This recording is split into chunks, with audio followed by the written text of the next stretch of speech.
Hello friends, ఈరోజు మనం చాలా పవర్ఫుల్ అయిన అమ్మవారి దర్శనం చేసుకోవడానికి వెళ్దామా? ఆ పవర్ఫుల్ అయిన గుడి ఎక్కడుందని ఆలోచిస్తున్నారా? అదే మన తూర్పుగోదావరి జిల్లా రాయవరంలో కొలువై ఉన్న శక్తి స్వరూపిణి రాయవరం గ్రామదేవత శ్రీ పోలమ్మ తల్లి ఆలయం. ఈ గుడి ఆర్కిటెక్చర్ చూడండి, ఎంత బాగుందో కదా, ఎంత కలర్ఫుల్గా ఉందో కదా. ఈ గుడి ఎక్కడుందంటే రాయవరం రాయల్ టాకీస్ ఎదురుగుండా ఈ అమ్మవారి గుడి ఉంది. ఈ ఆలయం చూస్తుంటే మనసుకి ఎంతో ప్రశాంతంగా అనిపిస్తుంది. లోపలికి వెళ్తే చాలు ఒక పాజిటివ్ వైబ్రేషన్ కలుగుతుంది. ఇక్కడ అమ్మవారి దర్శించుకుంటే మనసులో ఉన్న బాధలన్నీ పోతాయని భక్తులు నమ్ముతారు. అమ్మవారి దివ్యమైన రూపం, ఆ తేజస్సు చూసి తరించాల్సిందే తప్ప మాటల్లో చెప్పలేం.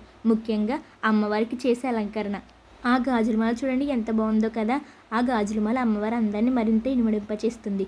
కోరిన కోరికలు తీర్చే కల్పవల్లిగా, ఈ ఊరిని కాపాడే గ్రామదేవతగా అమ్మవారు భక్తుల నీరాజనాలు అందుకుంటున్నారు. మీరు ఎప్పుడైనా రాయవరం వస్తే రాయల్ టాకీస్కి ఎదురుగుండా ఉన్న ఈ అమ్మవారి గుడిని తప్పకుండా దర్శించుకోండి, చాలా మంచిది. మీరు ఎప్పుడైనా ఈ అమ్మవారిని దర్శనం చేసుకుంటే కామెంట్ చేసి చెప్పండి. ఆ పోలేరమ్మ తల్లి ఆశీస్సులు మాతో పాటు మా యూట్యూబ్ ఫ్యామిలీ అయినా మీ అందరికి కూడా ఉండాలని మనస్ఫూర్తిగా కోరుకుంటున్నాను. రాయవరం గ్రామదేవత పోలేరమ్మ తల్లి, మా ఊరి గ్రామదేవత గుబ్బాలమ్మ తల్లి. మరి మీ ఊరి గ్రామదేవత ఎవరో కూడా కామెంట్ చేసి చెప్పండి. మరి మీకు ఇలాంటి యూస్ఫుల్ అయిన వీడియోస్ కావాలంటే వెంటనే మన ఛానల్ సబ్స్క్రైబ్ చేసుకోండి, లైక్ చేయండి, షేర్ చేయండి. జై పోలేరమ్మ తల్లి.